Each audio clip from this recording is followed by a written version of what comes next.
Bryant the rebound.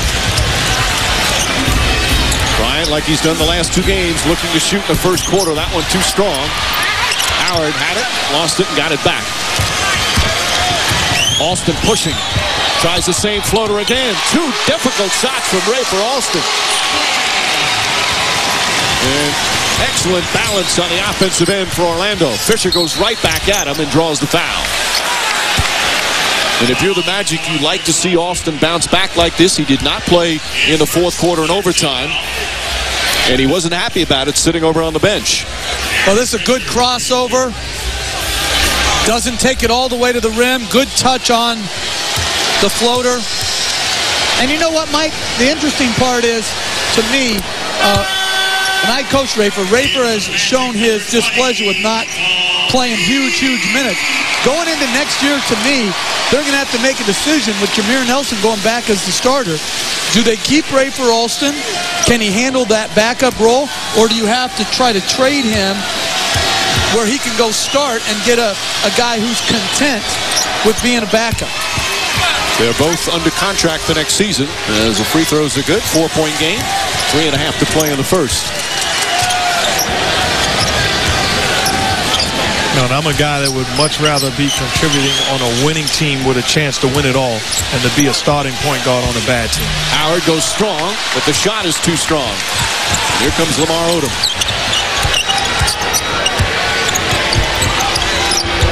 Ariza and Petrus on each other. Michael Petrus has come on. Ariza fakes and drives, gets to the basket, running shot, won't go, but a foul. Trevor Ariza was huge in Game 4. His contributions in the 3rd quarter, when the game turned around, made all the difference for the Lakers. They were down by 12 early in the 3rd. He poured in 13 points in that 3rd period after being scoreless in the first half. Well, we're watching the Magic, and Stan Van Gundy has made a commitment early on to double-team Kobe Bryant. On the block and pick-and-roll situations, that's just a dangerous play as Petrus leaves Ariza wide open at the top of the key. If Courtney Lee and Petrus, if they have Kobe Bryant under control, you have to say, I'm not helping, I'm not doubling, live with the results. That last foul was on Dwight Howard, his first. Especially early in the game. That's just my belief early in the game.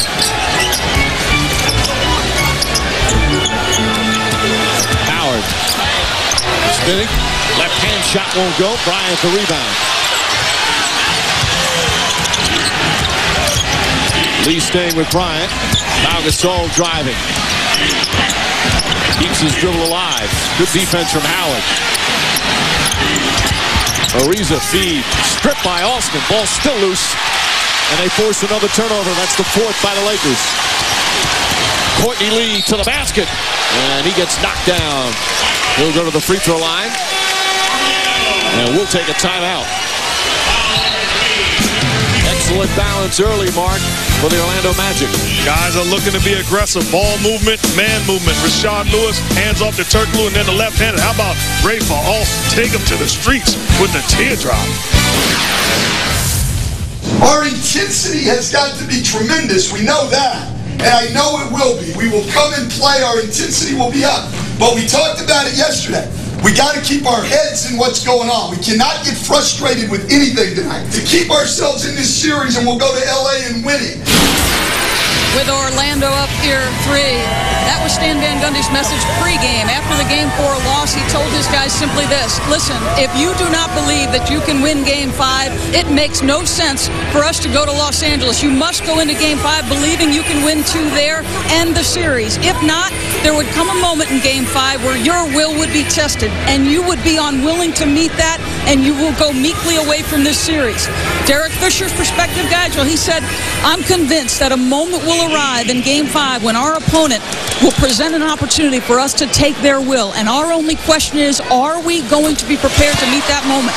Both guys believed a moment would come in this game. They didn't know when, but clearly believing it would happen at some point, guys. Yep, Doris, there'll always be that run. Magic had a nice run early to go up by 9, but Stan Van Gundy and the Magic know the Lakers will fight back.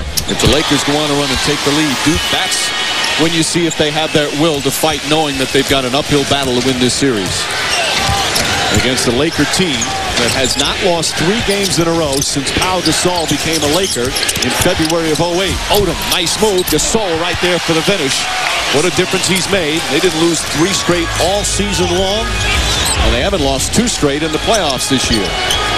To me, that's a problem with Dwight Howard coming to challenge. They don't have enough offensive rebounding when there's a miss. Petrus blocked by Bryant. They're pretty physical to start. They're letting him play here in the first quarter. A lot of banging going on. Lob pass in and a foul on the entry pass.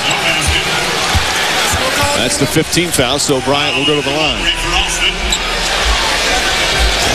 Well, Odom drives it by. Howard comes to help, and there's no one on the weak side to put a body on Gasol. And right now, the Magic competing hard, playing well on offense, but the rebounding is problematic. +5 right now for the Lakers. And also making plays. Rafe Alston leaves the floor pretty much upset. He has a case. Petrus one-on-one with Kobe Bryant. Derek Fisher in a help position. Alston wide open on the perimeter, decides not to pass the basketball. Those are the plays you have to make. So 2 quick fouls on Alston brings Jameer Nelson in earlier than he normally has. Nelson finished the game in Game 4, playing the 4th quarter in overtime. He was out there for a real good stretch and then had that mental lapse where he did not guard Derek Fisher on the three-pointer. He says it's still in his head, but he also said he's feeling better and he's feeling more in rhythm and is ready to go tonight. Those are plays that never leave you, though. They really aren't, because, you know, you're talking about a whole different perspective. There were a lot of mistakes throughout the game, but that play right there, along with Howard's free throws, decided the game. Dwight Howard left-handed, in and out, had a good look, wouldn't go down. He's 1 for 4. You really have to give the Laker defense credit. They have made Dwight Howard frustrated at times. Bryant's shot won't go. He thought he got hit again. They are really letting him play here in the first quarter. Nelson, good drive to the basket, aggressive, can't get it to go. And then a loose ball foul against the Lakers. It goes against Gasol, and that's his first. So free throws coming up for the Magic. And you can tell Jameer Nelson is nowhere near 100% because these are plays that he's able to make in his sleep. Put the body on a smaller guard as far as strength-wise and able to finish. Comes up short. Now they change it to 14 fouls. So they'll inbound with a minute remaining here in the first. Petrus, spin move. Oh, little English off the glass.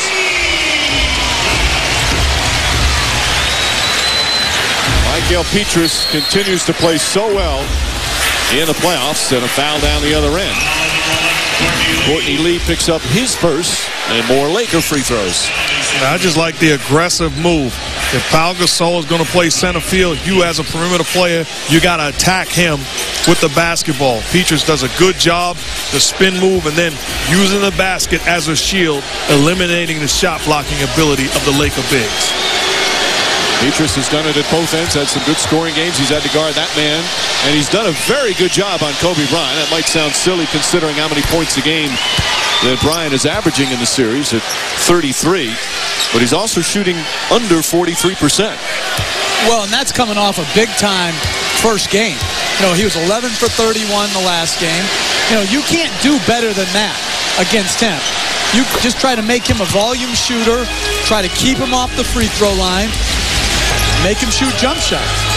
Well, a 9-point lead has been cut to 1 as we get into the final minute of the first. Howard wants it, gets it deep, gathers himself, stripped by Bryant, but a foul. And that's the first on Kobe Bryant. Foul number 24, Kobe Bryant. Well, again, putting Rashard Lewis in the pick and roll gets the Lakers in rotation, which allows Dwight Howard to catch it in the paint. Again, the ball for myself is just too low. He's bent over with his back, so he can always be helped on and look to be stripped. Howard said the Game 4 loss was the worst of his career. We asked him about the missed free throws and the ending to the game when he missed the 2 with 11 seconds. Man, I work on my free throws every day. You know, the day before the game, I went to the arena and shot as many free throws as I could, you know, and At one point, I made 30 in a row, and then I just started going in stretches where I just wouldn't miss. Then